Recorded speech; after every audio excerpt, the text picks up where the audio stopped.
Okay, ये figure it out start हुआ है पेज 262 से। क्वेश्चन है, do you know that there are some places in India where temperature can go below zero.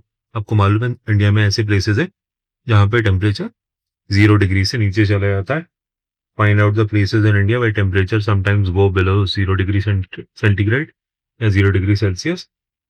What is common among these places and why does it become colder there and not in other places. Okay, इन्होंने 3-4 question पूछे, सो एक एक quick करके question देखते हैं कि first question था, do you know there are some places in India where temperature can go below 0 degree centigrade. आपको ये बात मालूम थी? हाँ, ऐसे ऐसे प्लेसेस हैं। तो उसका सिंपल सा आंसर आ गया यस। नाउ अब उन्होंने बोला find out the places in India where the temperature sometimes go below 0 degree centigrade. कभी कभी 0 डिग्री सेंटीग्रेड से नीचे चला जाता है। तो जितने हिल स्टेशन आपको याद आ रहे हैं वो सारे हिल स्टेशन पे, हिली एरियाज में वो टेम्परेचर 0 डिग्री सेंटीग्रेड से नीचे चला जाता है जब भी स्नोफॉल होती है या विंटर सीजन होता है। तो कुछ हिल स्टेशन के यहाँ पे नाम लिख सकते हो। मनाली लिख दो, नैनीताल लिख दो। और दो कुछ हिल स्टेशन पे अब ज़्यादा गर्मी पड़ती है तो 0 से नीचे नहीं जाता। कश्मीर लिख दो, कश्मीर में भी, कश्मीर लेकिन पूरी एक यूनियन टेरिटरी है। तो आप ले लिख सकते हो, ले लद्दाख में है। तो यहाँ पे भी टेम्परेचर 0 डिग्री सेंटीग्रेड से नीचे चला जाता है during winter season. 0 degree centigrade से नीचे नीचे चला जाता है, खासकर रात में तो चला ही जाता है 0 से नीचे। तो कुछ प्लेसेस के नाम पता कर लो जहाँ से यहाँ पे 0 से भी नीचे टेम्परेचर चला जाता है। जीरो टेम्परेचर, 0 से नीचे का मतलब, 0 से भी कम का मतलब नेगेटिव डिग्रीज में चले जाता है। तो हमें नेगेटिव बढ़ाने की कोशिश कर रहे हैं with the help of temperature. So temperature negative में चला जाता है इन प्लेसेस पे। What is common among these places, इन सारे प्लेसेस में कॉमन क्या है? ये सारी जगह जो हमने याद करी है पर लिखी है यहाँ पे, ये सारी की सारी जगह हिल्स में, हिली रीजन में हिल्स हैं। तो ऐसा क्यों होता है कि पहाड़ों पे टेम्परेचर 0 से नीचे चला जाता है, जबकि अगर आप देखो तो सूरज, हमें गर्मी जो मिल रही है वो सूरज से मिल रही है। तो अगर पहाड़ की चोटी पे खड़े हो जाओगे तो आप सूरज के थोड़ा सा करीब तो पहुंच ही जाओगे। तो वहाँ तो टेम्परेचर ज़्यादा होना चाहिए, बट ऐसा होता नहीं है बिकॉज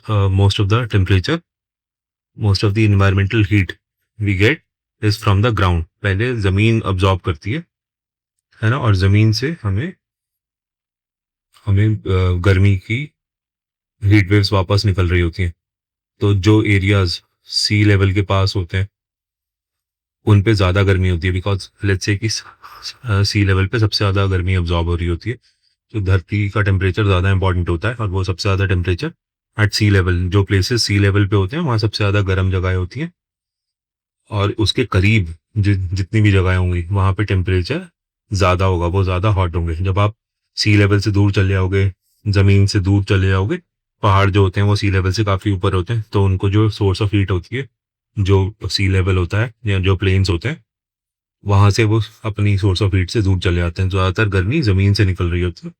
तो हिली एरियाज में इसीलिए टेम्परेचर जो है वो नेगेटिव में रहता है, वो ठंडे रहते हैं। इसका कोई और रीज़न समझ में आया तो बताना। Why does it become colder there and not in other places? Because ज़्यादातर गर्मी जो है हमें पहले सनरेज आती हैं वो ज़मीन में अब्जॉर्ब हो जाती हैं।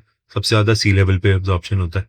गर्मी ज़मीन से निकल रही होती है, ज़मीन से जो चीज़ दूर होगी, हिल्स ज़मीन से काफ़ी ऊंचे होते हैं, तो वहाँ तक वो हीट नहीं पहुँच पाती। इसलिए हिली एरियाज जो होते हैं वो जनरली ठंडी जगह होती हैं।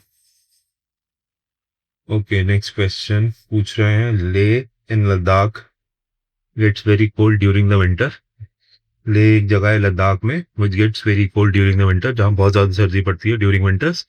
The following is a table of temperature readings taken during different times of the day and night and lay on a day in November। नवंबर के टाइम पे सर्दी ज़्यादा पड़ रही होती है तो उन्होंने नवंबर के टाइम पे टेम्परेचर ले लिया different times of the day पे and match the temperature with the appropriate time of the day and night. Okay, अब ये कैसे करें? इसका मैथ से क्या लेना देना, ये साइंस की का क्वेश्चन होगा।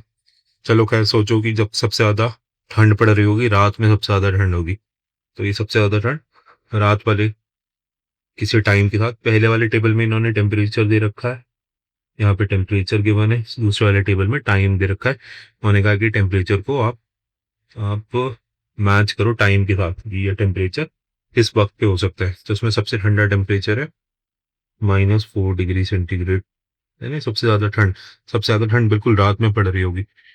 अब 2 AM जो है वो रात के 2 बजे 2 AM होता है, एक तो ये नाइट वाला टाइम हो गया, और 11 AM मॉर्निंग में होता है, सबसे नीचे वाला जो है ये तो मॉर्निंग का टाइम होता है। 2 PM जो है वो नून का टाइम होता है, दोपहर का वक्त होता है। 11 PM भी मॉर्निंग में होता है, 11 PM रात में होता है, जस्ट बिफोर द मिडनाइट, है ना, जस्ट बिफोर द मिडनाइट। रात के 11 बजते हैं तो उसको हम 11 PM कहते हैं। सो ये भी नाइट टाइम है। सो जो सबसे ज़्यादा ठंड पड़ेगी मुझे लगता है वो 2 बजे पड़ेगी, क्योंकि आप रात में बहुत ज़्यादा और लेट हो जाएंगे, जितनी ज़्यादा रात होगी उतनी ज़्यादा ठंड पड़ेगी। ये मेरा अंदाज़ा है, मुझे इसको बारे में पढ़ना पड़ेगा। उसके बाद जो उन्होंने बोला है कि -2 डिग्री सेंटीग्रेड, ये फिर रात में ही हो रहा होगा, रात वाला एक पार्ट इसमें मान सकते हैं कि 11 बजे रात को टेम्परेचर 0 से नीचे चला जाएगा।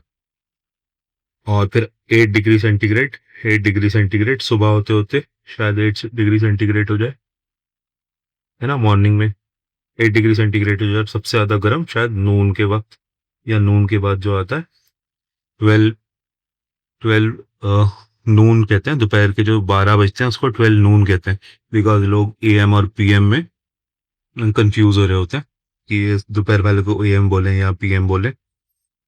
ठीक है, तो इस तरह से मेरी मैचिंग हो रही है। मुझे लग रहा है सबसे ज़्यादा गर्मी 14 डिग्री सेंटीग्रेड जो है वो अ, दिन में 2 बजे होगी, नून वाले टाइम के आसपास। अगर मैं नून लिख देता हूँ, नहीं तो नाइट लग रहा है ना। और उसके कम गर्मी जो होगी 8 डिग्री सेंटीग्रेड, वो 11 बजे के आसपास होगी सुबह में, बिकॉज सबसे ज़्यादा ठंड रात को 2 बजे पड़ रही होगी यहाँ पे, -4 डिग्री सेंटीग्रेड, और -2 डिग्री सेंटीग्रेड 11 बजे के आसपास होगा। तो मुझे ये लग रहा है मैचिंग में, आपके कुछ और आंसर भी हो सकता है।